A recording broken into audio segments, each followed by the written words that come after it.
আসসালামু আলাইকুম। মার্কিন প্রেসিডেন্ট ডোনাল্ড ট্রাম্প ইরানকে 10 দিনের সময়সীমা বেঁধে দিলেন চুক্তি করার জন্য। তাহলে কি ইরান আর আমেরিকার মধ্যে সংঘাত লেগেই যাচ্ছে? তো আজকের ভিডিওটা শেষ পর্যন্ত দেখুন, তাহলেই বুঝতে পারবেন। ভিডিওটা না টেনে আমাদের সাথেই থাকুন। মধ্যপ্রাচ্যে চলমান সামরিক উত্তেজনার মধ্যে ইরানকে নতুন করে সময়সীমা বেঁধে দিয়েছেন মার্কিন প্রেসিডেন্ট ডোনাল্ড ট্রাম্প। তিনি বলেছেন, আগামী 10 দিনের মধ্যে সমঝোতার অগ্রগতি না হলে পরিস্থিতি ভিন্ন পথে যেতে পারে।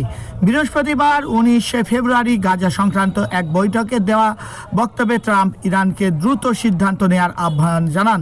তার ভাষ্য, নির্ধারিত সময়ের মধ্যে চুক্তি না হলে যুক্তরাষ্ট্র কঠোর পদক্ষেপ বিবেচনা করবে।